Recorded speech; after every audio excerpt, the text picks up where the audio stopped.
Gillum. Here. Harris. Here. Finley. Here. Rutherford. Here. Seahort. Here. Salter. Here. We have a quorum.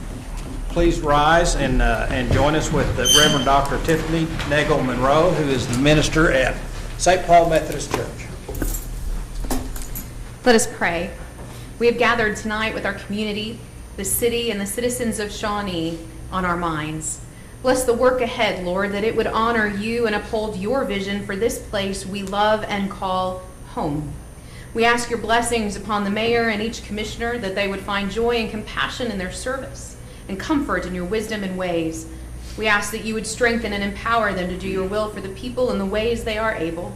We pray for the first responders of our community, giving you thanks for their sacrifices and their service. We pray for the citizens of Shawnee, for the students and educators returning to classrooms, for the business owners and employers, for the employed and out of work, for the happy homes and broken ones, for the sick and lonely amongst us, for the sheltered and the homeless, for the revitalization of a community you love. Pour out your wisdom and guidance as you bless tonight's meeting. May the work be fruitful and the community of Shawnee be fortified. It is in the mighty name of Jesus that we pray. Amen. Thank you, Doctor. Please join me in the flag salute. Attention, position, pledge. I pledge allegiance to the flag of the United States of America and to the republic for which it stands, one nation, under God, indivisible, with liberty and justice for all. Thank you. Consider a motion to approve the consent agenda. Moved by Commissioner Harrod, second by Commissioner Gillum. Is there any further discussion? Call the question. Motion carries 7-0. Item 2, citizens' participation. This is the time in the meeting where you may approach the podium and speak your mind. We limit it to 3 minutes per person and 12 minutes per subject. So if you have something to say, approach the podium, tell us who you are, sign in, and talk away. Such a long line. My name is Miriam Bell. I am with the Blue Zones Project, and I'm here to inform on something that is coming down the pipeline August 20th. So since the city has shown a recommitment to well-being, and wellness is on the core values right there, along with Avitas's commitment to the Blue Zones Project and community well-being, I wanted to let you know that local leaders have joined forces to create a well-being coalition. And what they've been doing is developing a geographical approach to address well-being through the development of well-being districts. Lots of information that you'll be presented with, but they are exploring things such as the tobacco environment, the food environment, the built environment, and then programs and media and marketing around well-being and what that looks like. So the coalition will be here presenting on August 20th, but I wanted to give you a heads up. Thank you. Thank you, Miriam. Anyone else? Holly's sitting out there looking at me to see if I'm looking at her. I figured that they would all say stuff, so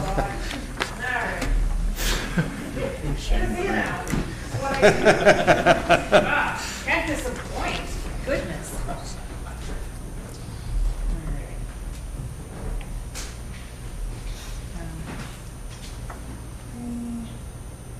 Trying to very quickly and it's not working. Can't write and talk at the same time.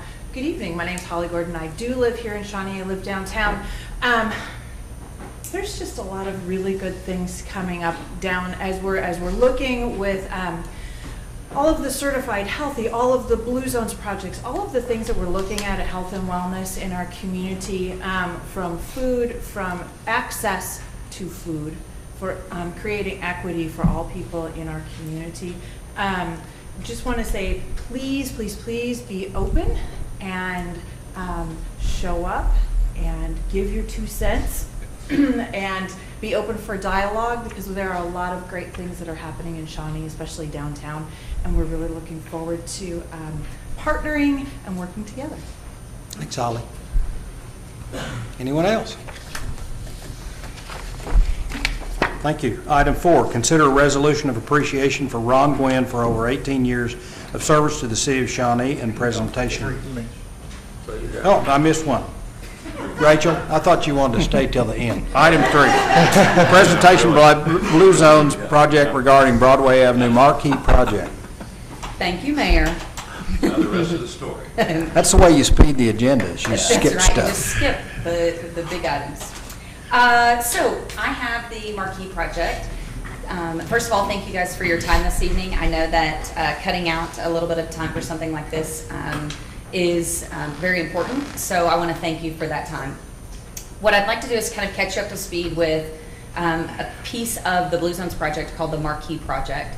The Marquee project, by definition for the Blue Zones project, is one visible remaining change to your community that shows that the Blue Zones project was here and became certified. The Blue Zones project, Marquee project, how it came to today, I'll back you up to how it got to today, is that about a year ago in March, the Blue Zones project did Built Environment Summits. In those summits, they invited about 50 people from the community, from law enforcement, education, residents, neighbors, key stakeholders. And together they identified things that would really make a noticeable change in our community. They came down to about 10 ideas of significant projects, and then over time they chose Broadway. As part of that summit and the 50 people's involvement, then an urban design expert came to town and did a couple of summits. 2 bicycle summits were done around the community to determine where great bike lanes would be. And then fast forward, a built environment committee was created. Justin DeBruin serves on that committee, as well as 5 or 6 other people from the community. And they went through the process of then hosting community forums and summits around the idea of the Marquee project. What I'd like to do is, I think I can click through this, possibly. Hang on, just a second. Let me out of this. Oh, there we go. So what I'd like to do is show you that we did a summit in March, brought in an urban design consultant, and allowed participants from the community. Several of those are sitting in the audience today, but as you can see, there were about 55 people who participated in not only biking Broadway, but also in giving their input. On this particular day in March, as you might imagine in Oklahoma, it was raining all day. And we still had a great showing of people who wanted to participate and understand what it would take to look to create Broadway as a true corridor connecting MacArthur to downtown, with the interest of not only bringing people back to Broadway in a beautiful street, but also allowing an easy, safe throughway for OBU students to make it downtown, and for people who live downtown to walk to places of employment. So we have several photos from that. One of the things that we did was, on our bicycles, identify just really the existing conditions. This isn't super clear, but you also have a copy in front of you. But identifying certain things that make it not safe for pedestrians, or just as is. So starting with kind of the top left, pedestrian scaled lighting is missing. One of the things that we talk about for safety for pedestrians is pedestrian level lighting. I do live on Broadway, and so I know that in the evenings it is very dark on our street. And we have that around the community, but if we want more people to utilize the street, we want to lower crime, we also know that lighting is a great deterrent for that. Wide lanes encourage speeding. As we've all had to become experts on lanes, one of the things you probably know, or the city patrons may need to know, but the state requirement is for a driving lane to be 10 feet wide. On Broadway, our lanes are 20 feet wide. So we have 20 feet on each side of the yellow line, which is double that, which by nature encourages the driver to speed. Because when you look down the road and you see nothing but the yellow line, then really that gives you the impression you're on a speedway. And so what happens is the wider lanes are, the faster people drive. What they know to be true is that if you narrow lanes, it creates a sense of chaos that you need to pay attention because the borders are tighter. So with that image, we also noticed that the wide there also creates really wide turning lanes, which prevents people from actually coming to complete stops and increases speed. Other things that were just noticed is the numerous driveways, which just creates a lot of intersections. That's not something that would necessarily be changed, it's just a matter of fact. So after identifying the existing conditions, what we also noticed, I think I skipped one, is on-street parking designation is actually missing. While people park there, there's no actual lines to designate those as side street parking. There's no pedestrian or cycling facilities, and there's little or no signage along Broadway as well.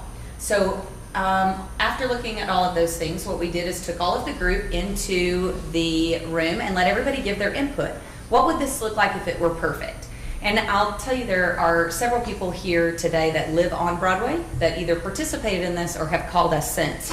Because when you think about the idea of making Broadway pedestrian friendly and bicycle friendly, I know that many of us were around a decade ago when this was brought before the City Commission and patrons on Broadway revolted. And so I know that that's still a sore subject for some people. So what the Blue Zones Project staff and the Built Environment volunteers did is they went door to door on Broadway. And they went door to door multiple times to not only invite people to participate in this session, but also to ask the question, how would this impact you if there were no on-street parking? And I can tell you, as someone who did multiple audits with people in this group, is that overwhelmingly, we were shocked and surprised by the number of people who said, that's fine with me. And honestly, almost every single person said, that's fine with me. We had very little to no negative response to no on-street parking. During the Marquee Town Hall visioning session, we talked about that though, as far as what would a variety of options be if you did offer that. And so what I'm going to present you today are some of the options that came back to us from the expert to give you a variety of views. The first thing that came back to us was a marquee project option number 1. So I'm going to go through 3 options with you that were given back to us by the urban design element, and this is based on the people who participated in that charrette and the biking audit. This isn't Rachel or Blue Zones project design. This was designed by the urban expert based on everybody's feedback. So attendees at the town hall noted that they would be open to bike lanes. But part of the discussion was about, well, maybe we just do bike lanes on one side, but we allow parking on the other. And if so, what would that look like? And most of the feedback was, well, we don't want one-way bike lanes. We actually want people to ride up and back, so we want them on both sides, not just one. So most of the feedback that came back to us was, don't do it just on one, actually do it on both. But both were talked about. So when I talk about the 40 feet of Broadway that we have today, what came back to us for a visual is to do 6 feet of a bike lane, 4 feet of a buffered, 10 feet turn lane, drive lane, 10 feet, 4 feet, 6 feet. That would be your 40 feet. That requires no widening of that street as it exists today. Gives you bike lanes on both sides, plus a 4-foot buffering. Part of the concern was, oh my gosh, 10 feet seems so narrow. What about the big trucks?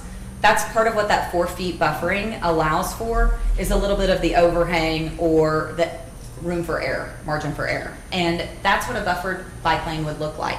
So in the top photo you can see there, this was a transformation of an existing road, similar to ours, where they put a bike lane on the side and then the 4 feet buffering, which gives you one image.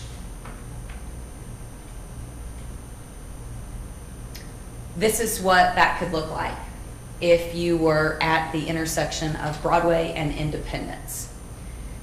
One of the discussions we're going to talk about at Independence is the traffic backup on Independence. And so we're going to talk about that as well in the next 2 options. But one of the discussions that came about as well, which was, remember the idea of the speed raceway, that if I can see for 2 miles, I can drive a lot faster than if I have a visual deterrent that says there may be something that comes up. So in the next 2 options, what you're going to see is the proposal of a roundabout at this intersection. But to start with best practices for that, I've told you a little bit about that and the painting of the bike lane. One reason that you would paint a bike lane initially on this particular project is for the education component. For education and just awareness so that people know that it's there. That doesn't mean you have to paint it forever. I actually noticed when I was in Oklahoma City last weekend, what they do now is just paint about the first 20 feet at each intersection that just says, oh, hey, by the way, don't miss it. And then they don't paint the rest. And that's a tactic that they're doing now on kind of phase 2 of implementing bike lanes. But for phase 1, you may want to consider painting both sides. That's what that would look like there. The second and the third option both include a roundabout at this intersection. In visiting with city officials at one time, there was a lot of requests about putting a stoplight at this intersection. And at that time, it wasn't rated quite high enough to justify a light, but it is one of those intersections that if a roundabout were put in, it would actually help the flow of traffic. Like I said, I come up this road every day to and from work, and so I go through this intersection often. If you go through this intersection around the let out of school or work, there are times when people are parked at that stop sign on Independence and they are backed up all the way back to Kickapoo. So when you consider roundabouts, one of the things that they do is they keep the traffic actually moving. When you look at a city like Fort Worth has now a roundabout first policy. And that is, if a new road is being put in place, the first thing they consider at that intersection is a roundabout. It's not the default every time, but it's the default to consider it first, because they've seen such an increase in the flow of traffic, especially coming off of major intersections. You may recall if you've driven at major cities in the last 10 years, you'd come off of an intersection and they'd have the red stoplight and then you could go and then you couldn't and then you could go. And what they've done is changed all that out to now keep roundabouts so that when you come off, you can actually keep traffic moving, but with fewer actual intersections of danger. This visual here is a great visual for the difference between an intersection and a roundabout. What you see here is that an intersection by nature has 32 points of potential conflict for car to car. And when you have 32 potential vehicle conflicts, and then you also have 24 potential pedestrian conflicts. So you're looking at somewhere around 56 potential conflicts when you look at the right side intersection. Roundabouts by nature have 8 potential vehicle conflicts and 8 potential pedestrian conflicts. So now you take your potential conflict from the 50s down to only 16. So it increases safety significantly, which is also really important for this intersection. As we continue to add sidewalks all over our community, what we haven't really thought through is all of the intersections when that happens. We had somebody in our office today actually talking about the fact that they love the sidewalk, but then when they get to the intersection or the street light, they don't feel safe to cross the street. So when we look at these built environment projects, we have to kind of think about those intersections as well. And then I'm going to show you a couple of other reasons to consider that. So this is the all-in. This is the marquee option 3, which would be the only difference between 2 and 3 that they presented us is whether you paint those bike lanes, but actually allowing bike lanes all the way through to the intersection and how this works.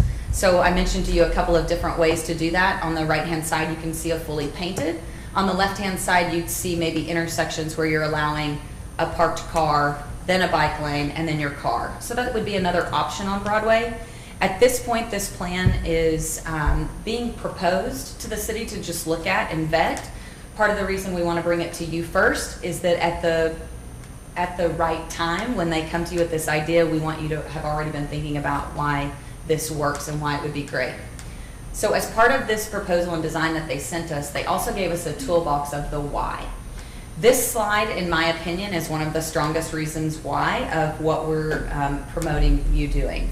So when we talk about speed and we talk about speed limits, and this is one of the things we talk about a lot around schools as well as on Broadway, which is if a pedestrian were hit by a vehicle traveling at 20 miles an hour, think about when the last time was you consciously drove 20 miles an hour, but the pedestrian has an 85% chance of living.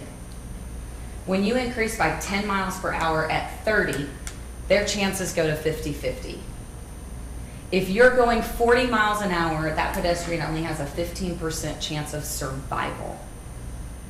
So you tell me if you're going to let your kids play on Broadway when we're letting people drive 40 to 45 miles an hour.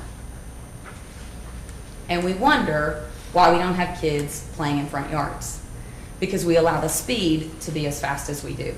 Again, I live on Broadway. I watch the cars go by. If we post our speed limit at 35, what's the likelihood that everybody's going 35 or under? These are tactics, bike lanes, narrow drive lanes, intersections that all lead to slower speed.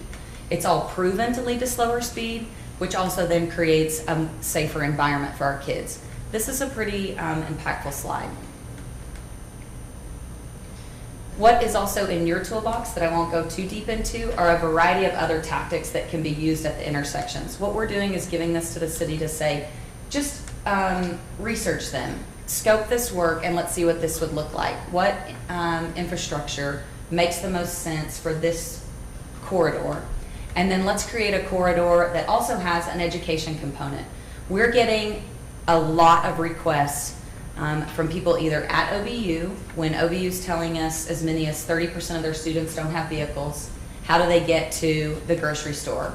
How do we get them to downtown? And the best way that they can get them right now is bicycles, and that's the way they're doing it.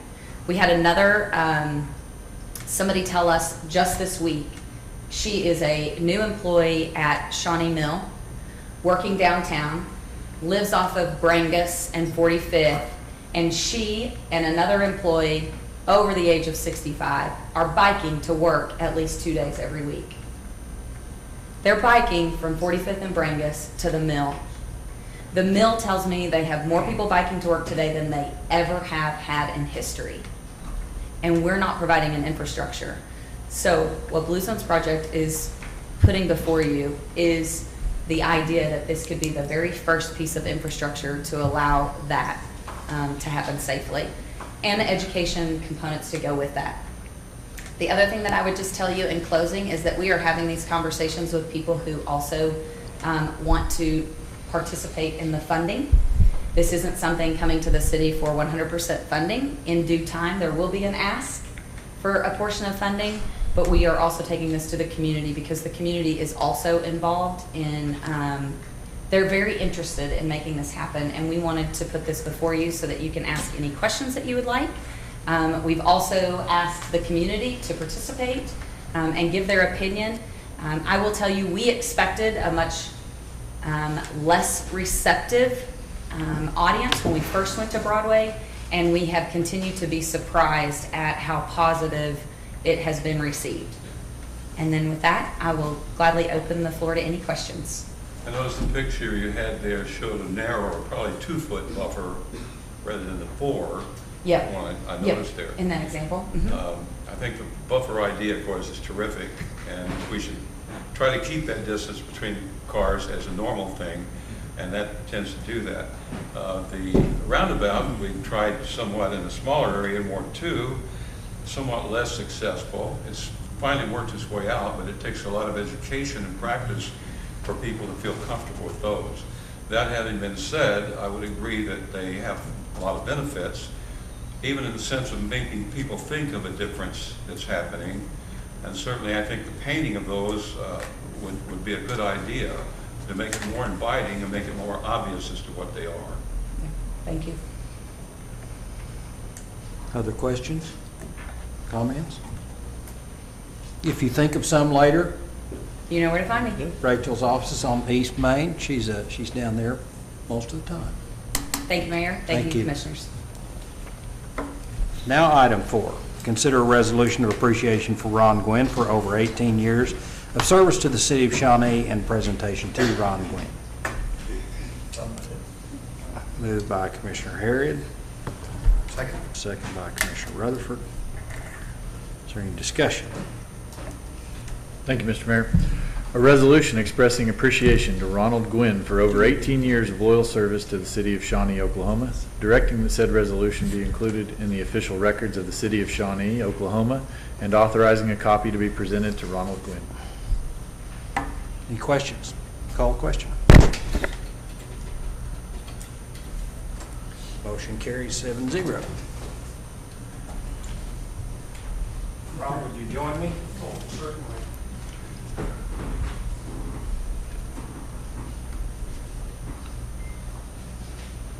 Resolution expressing appreciation to Ronald Gwynn for over 18 years of loyal service to the city of Shawnee. Directing consent resolution be included in the official records of the city of Shawnee, Oklahoma, and then authorizing a copy to be presented to Ronald Gwynn. Whereas July 17, 2000 was a significant day in the city of Shawnee for the reason that Ronald Gwynn commenced his employment with the city as a seasonal worker in the Parks Department. On June 30, 2000, he was hired as a full-time maintenance worker, one in the Water Distribution Department. In April of 2005, he became plant operator at the Southside plant. Ron elected to retire effective August 1st, 2018. Whereas Ron has demonstrated his ability to meet challenges given him with dedication and loyalty throughout the years, and whereas it is both fitting and proper for the city of Shawnee to recognize Ron for his many contributions to the city. Now, therefore, be it resolved by the Board of Commissioners of the City of Shawnee, Oklahoma, that they hereby express from Ron Gwynn their appreciation for his many years of service to the city of Shawnee and its inhabitants. Be it further resolved that this resolution be included in the official records of the city of Shawnee, Oklahoma, and that a copy hereof be presented to Ron with best wishes for many future years of happiness.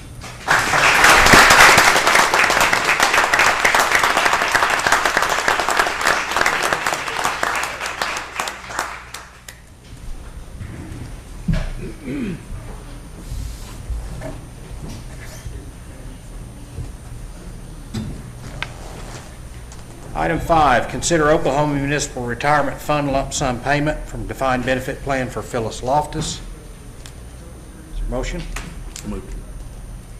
Is that it? Commissioner Bolt? Second by Commissioner Gillum. Is there any further discussion? Call the question. Motion carries 7-0. Item 6, consider resolution approving the renewal of certain lease agreement with Motorola Credit Corporation deferred from July 16, 2018 City Commission meeting. Thank you, Mr. Mayor, Commission members. At this time, staff does recommend approval of the resolution. Be happy to answer any questions that you have. Questions? How many more years do we have on that?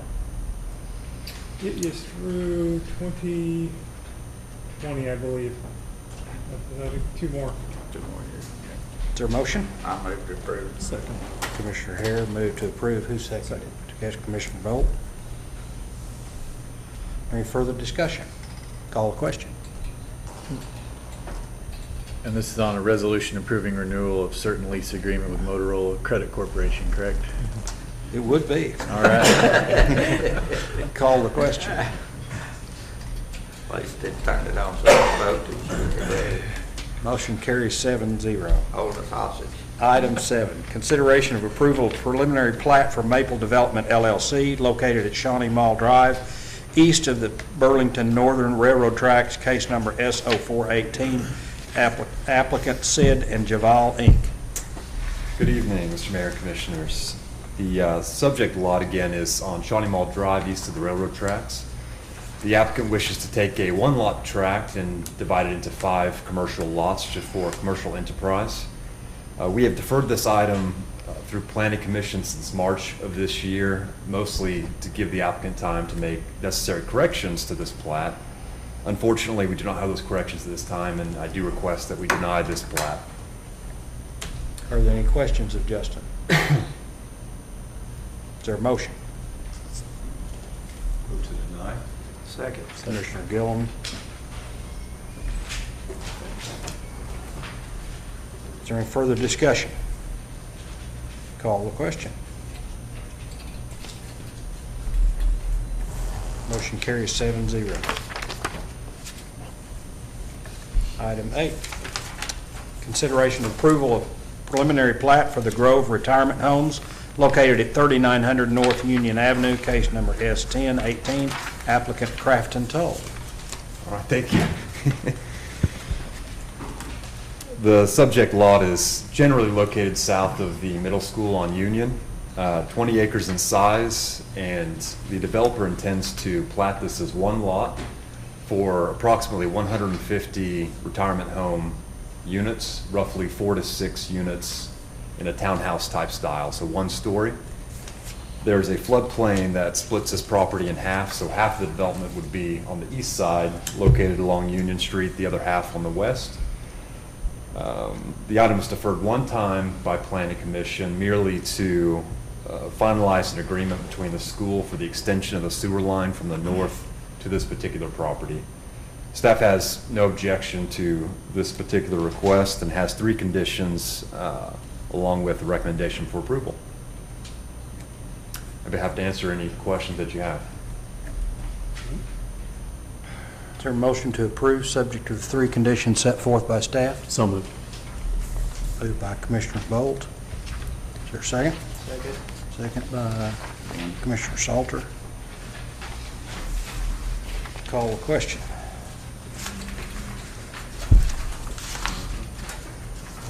Motion carries 7-0.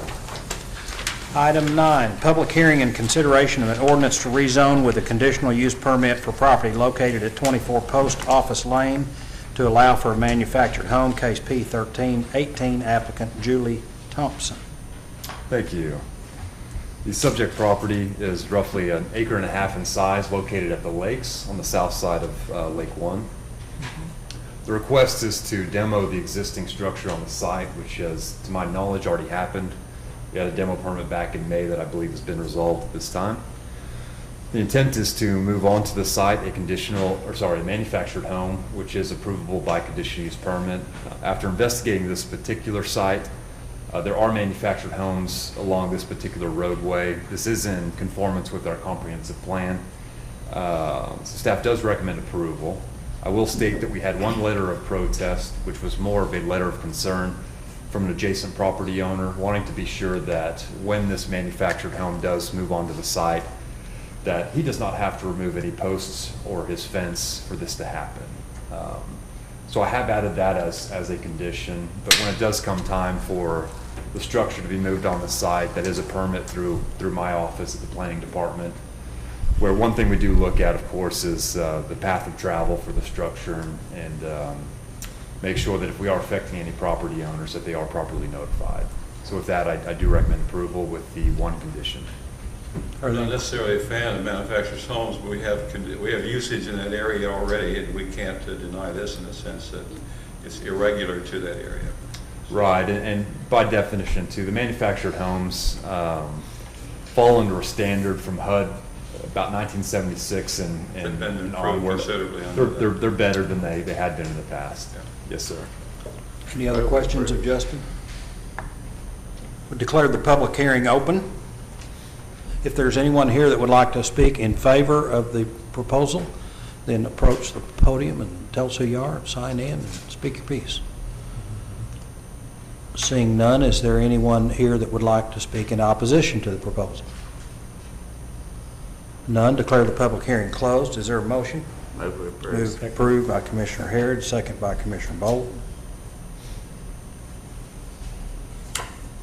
Thank you, Mr. Mayor. An ordinance concerning the zoning classification of the following described property located within the corporate limits of the city of Shawnee, Pottawatomie County, Oklahoma, to wit: a tract of land described as beginning 1,335.5 feet west and 1,645.5 feet north of the southeast corner of the southeast quarter of Section 14, Township 10 North, Range 2 east of the Indian Meridian, Pottawatomie County, Oklahoma, thence west 325 feet, thence north 225 feet, thence east 325 feet, thence south 225 feet to the point of beginning, from zoning classification A1 Rural Agricultural District to A1 Rural Agricultural District with conditional use permit, and amending the official zoning map of the city of Shawnee accordingly.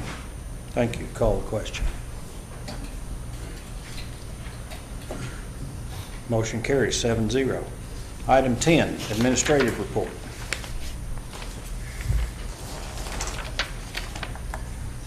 Thank you, Mayor, Commissioners. The Department of Justice has once again opened up for 2018 the Edward Byrne Memorial Grant that we always apply for. The amount this year that we're eligible for is $23,421. And as always, we will do a joint application with the Sheriff's Office and share that amount This is the same grant that last year we used our portion to purchase an electric motorcycle. If you have any questions, I'll be glad to answer them. Thank you. Is there any new business? No, sir, there's not. Commissioners' comments? In general or about this? Just doesn't matter. Well, anyway, I hope everybody had a good weekend and a good Monday. A week from this Friday, we'll have the downtown block party in Shawnee and down here across from the library.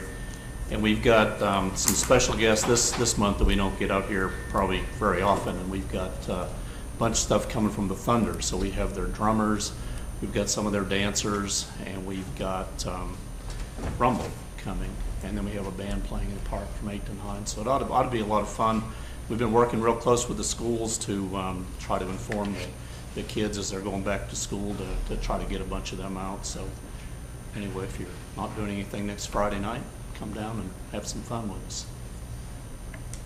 I'm excited to see the things that we're going to be able to do with that absent sales tax, for one thing.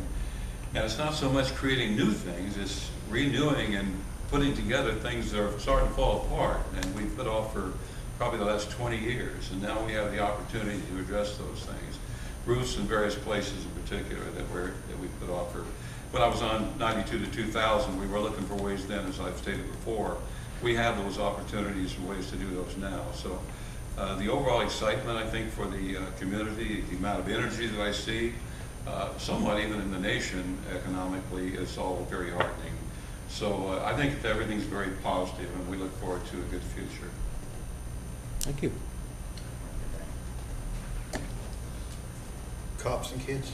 There you go. August the 25th. Chief Wilson, can you help me a little bit? Are we up to 30 law enforcement agencies in attendance, you I think? believe so easily, and I think all federal agencies are going to participate this year. So this year, all the federal, 30 total. I think now there's more vendors, like there's going to be some food trucks there, inflatables for kids. So it's getting bigger and bigger and better. 1 to 4, Saturday afternoon on the 25th of August. Thank you. Mark? I'm excited about the sales tax. Going to be able to provide a lot of stuff that we've been putting off for years and years. So I'm kind of like Commissioner Gillum. Next 4 or 5 years is going to be a lot of fun, a lot of new activity that we hadn't been able to afford. So I think it'll work out really well. Thank you. Ben? I'm excited about the 2 new fire engines Absolutely. that arrived, the aerial truck and the pumper that we approved back in January, February of 17. And they were built from the ground up, and the chief will be having a open house later on when the weather cools a little bit, but they're quite impressive, and I think our money was well spent. Thank you. We'll recess to the Shawnee Airport Authority agenda.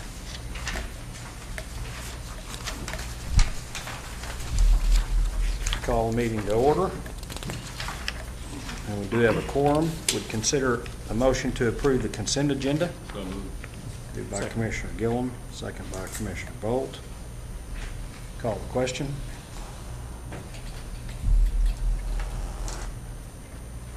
Motion carries 7-0. Item 2, is there any new business? No, sir.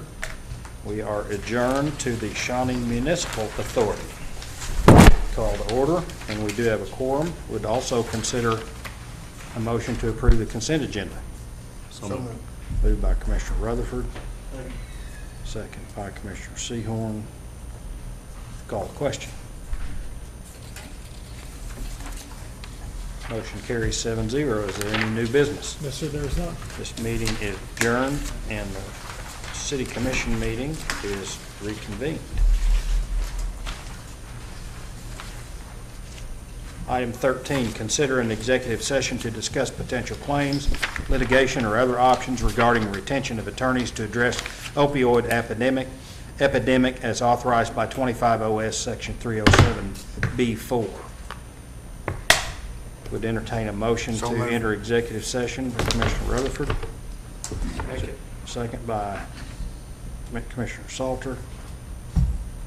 Call the question.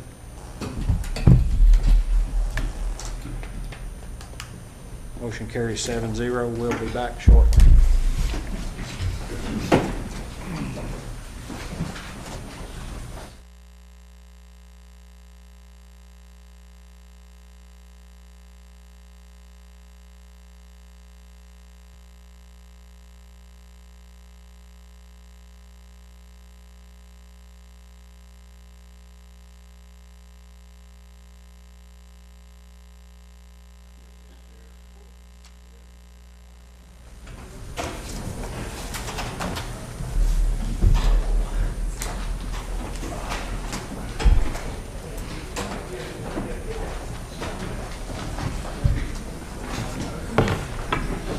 Item 14, consider matters discussed in executive session regarding the retention of attorneys to address opioid epidemic as authorized by 25 OS 307B4. Is there a motion?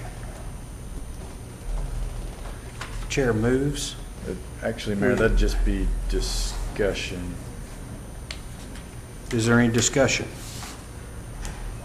Seeing none, item 15, consideration of a resolution to provide retention of attorneys to address opioid epidemic.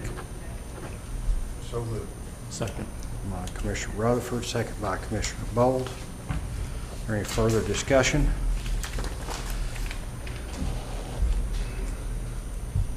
Read the title. Thank you, Mr. Mayor. A resolution to provide for retention of attorneys to address opioid epidemic. Is there any further discussion? Call the question.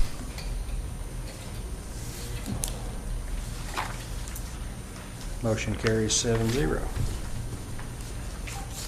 We are adjourned. Thank you, gentlemen.